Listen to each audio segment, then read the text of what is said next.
I was gonna wait a little bit, but it's only been an hour and there's already awful conclusions and horrible accusations being thrown around. So we're gonna just get the story time out of the way before anybody has the opportunity to formulate totally false narratives around 2 sentences of text on a video. So let's get into it.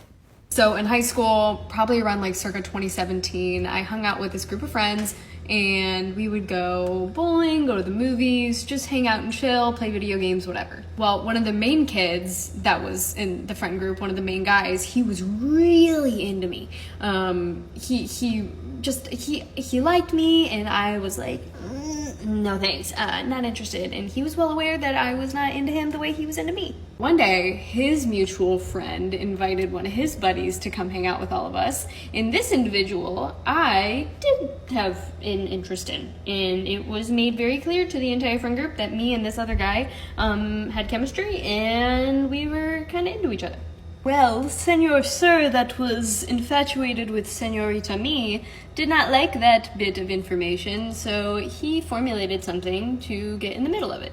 So he pulled me aside and he said, hey Darla, I just thought it was important that you know before you go any further with so-and-so that he was born with both male and female body parts, for lack of better terminology on this clock app. And I was like, oh, okay. And then I asked him, I was like, just to make sure, I was like, does he identify as a man still? Because I was unaware, I just wanted to make sure. And this guy goes, yeah, but he's really insecure because he doesn't feel like he's ever gonna be a real man.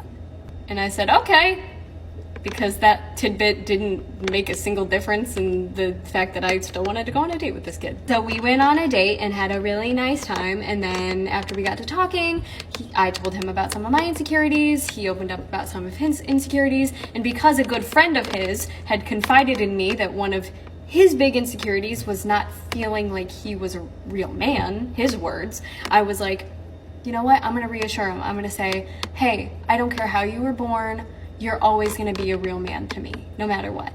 And he goes, and I quote, who told you that I wasn't? And I went, huh? And the last 45 minutes of the date was me explaining to the guy I really liked that his friend told me something that was completely untrue to get in the way of me going on a date with this kid that I really liked.